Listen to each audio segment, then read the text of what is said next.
Masagos Zulkifli, Excellencies, distinguished scholars and community leaders, ladies and gentlemen. It's a real pleasure for me to join you this morning for this second international conference on communities of success. And to our guests from overseas, a very warm welcome. I'm glad to see among you religious scholars, community leaders, and policymakers from around the world.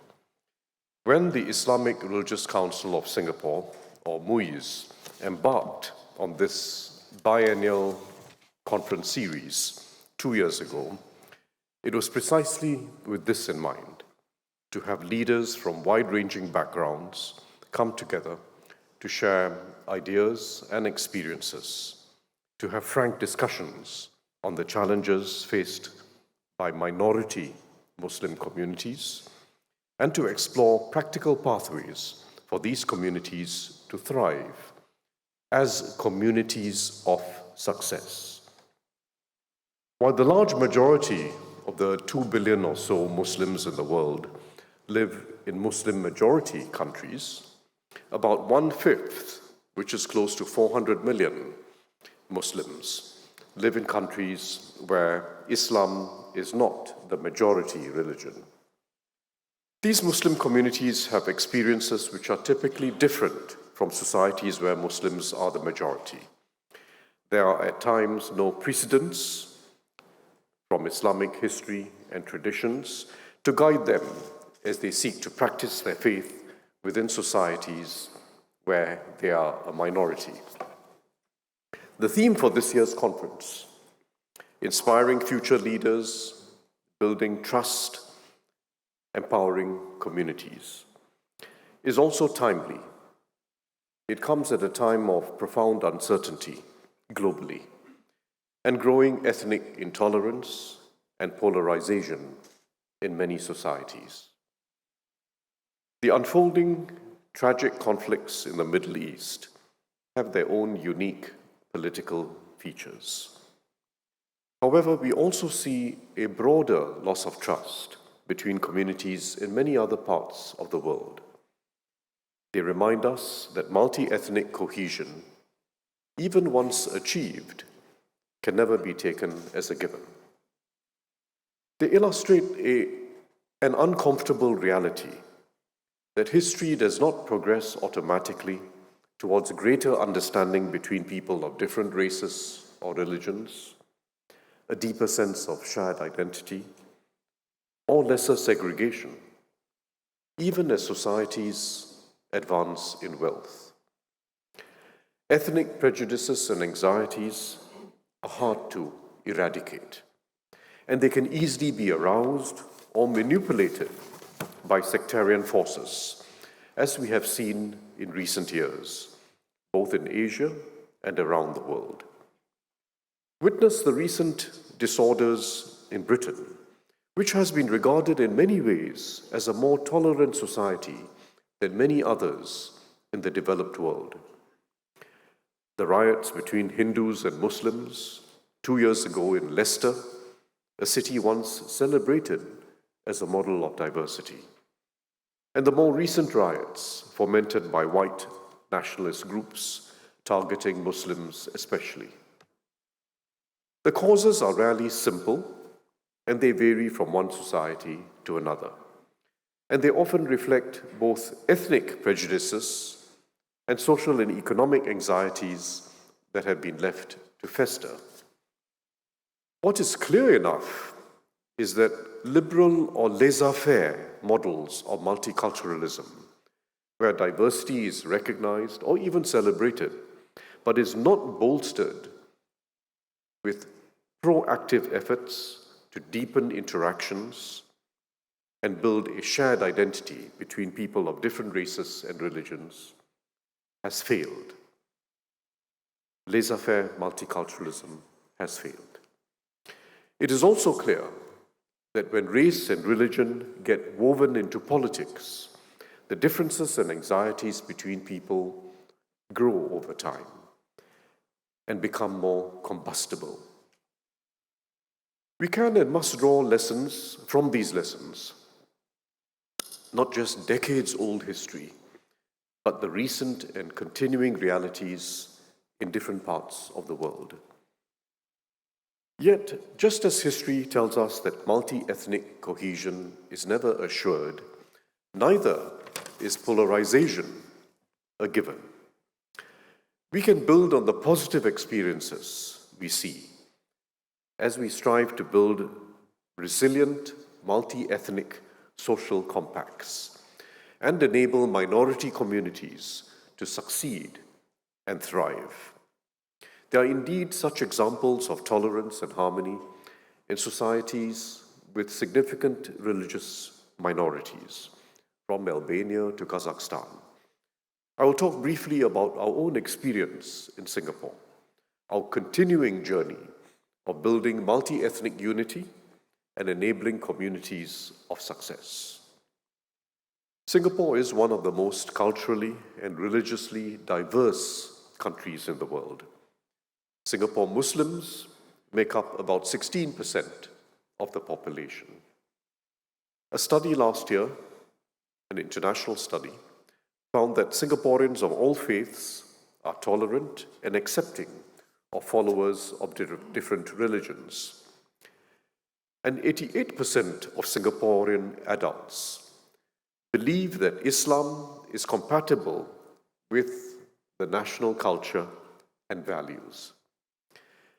It has taken decades of hard work by government and society to weave a multiracial and multi-religious fabric out of our diverse traditions, where each community takes pride in its own culture and traditions, but where we also take pride together in being a peaceful, multicultural society, where we not only accept each other as different communities, but recognize everyone's contributions to peace and progress and develop a shared sense of belonging. We have done this especially through our political system, through policies in education and housing that encourage integration, ethnic integration, through an economy that provides opportunities for all, and through continuous dialogue between religious leaders and communities. Coming out of a difficult history of communal strife, we took race and religion out of politics, starting from Singapore's independence. Importantly, this included the majority community, the majority Chinese community, eschewing majoritarian politics and accepting that being a majority did not mean having government policies that favor the majority. I should highlight education too, as it has been our most fundamental strategy for developing the qualities needed for a cohesive society. It is how we encourage social mixing from young, so that each new generation develops a sense of familiarity and solidarity with one another as Singaporeans, regardless of race or religion. This comes not from textbooks, but from their shared experience of growing up together. We have also created networks for frequent dialogue between members of different religious groups. Our religious leaders engage in regular interreligious dialogue through formal platforms such as the National Steering Committee on Racial and Religious Harmony and ground-up organizations such as the Interreligious Organization, as well as through informal networks that breed friendship and understanding among our religious leaders. Within their own places of worship, our religious leaders guide their followers to practice their faith in a way that is consistent with the basic tenets of Singapore's multicultural compact. And at the grassroots level, our community leaders actively promote multiracial and interfaith mixing through the racial and religious harmony circles and through social activities such as sports. In government, leaders and policymakers ensure that our laws and policies do not discriminate against any group. They frequently engage with community and religious leaders speak openly about sensitive issues that have to be addressed, and keep open lines of communication. Alongside these national efforts, Singapore's Muslim community, including the ethnic Malay population, is charting its path forward to uplift and empower its members. One of the most significant measures is MQ, which harnesses the resources of the Malay Muslim institutions which are key. The three Malay Muslim institutions which are key in religious guidance, self-help and education and skills, and grassroots activity. Some of MQ's initiatives include efforts to strengthen marriages and families, empower students to aspire and achieve their goals, improve education and health outcomes, and support low-income households. A key priority has also been to forge unity amid a diversity of Islamic traditions and practices. Here, competent and respected religious leaders and teachers play an integral role. The Asatiza Recognition Scheme enhances the standing of our religious leaders, religious teachers, and serves as a credible source of reference for Singapore Muslims. Our returning graduates from overseas Islamic universities in Muslim-majority countries undergo the postgraduate certificate in Islam in contemporary societies. This helps them to apply religious principles in ways that align with our cultural and societal fabric. Our Prime Minister has also recently announced plans to establish the Singapore College for Islamic Studies to train future generations of Asatiza. Such initiatives will help build a strong Asatiza fraternity. More recently, in August, the new Islamic Endowment Fund, known as the Wakaf Masyarakat Singapura, or the Singapore Community Wakaf, was launched to fund the needs of the Singapore Muslim community more sustainably. It shows us that when communities are strong, they build virtuous cycles of generosity and contribution towards a more confident, caring, and inclusive society. Our Singapore Muslim community, even as a minority, enriches our society in every way. They are our teachers, doctors, police officers, firefighters, scientists, and sports heroes, whose contributions go far beyond their own community. Building communities of success for our minority communities is not just good to have, but a necessity. When a minority community underperforms its potential or is discriminated against, it challenges the values we hold dear as a society.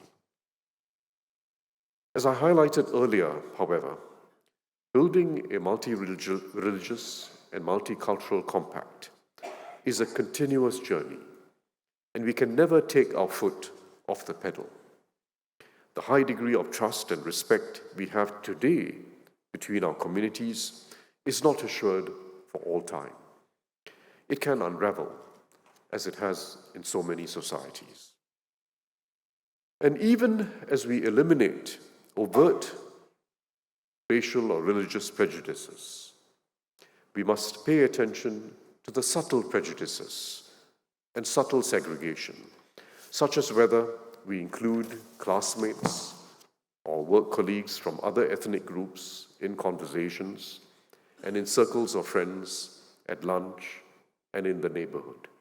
Even as we eliminate the overt prejudices, we must pay attention to the subtle prejudices. I have elaborated a little on Singapore's experience in this speech, but we are by no means the only example. We have much to learn from each other's experiences. I hope that this conference series will not only enable leaders to come together, to inspire each other, and find practical pathways for minority Muslim communities to flourish. It is not just a meeting place, not just an ideas platform, but an effort to find practical solutions for minority communities, minority Muslim communities in various parts of the world to succeed, not just now, but for generations to come. I wish you a fruitful and meaningful conference. Thank you very much.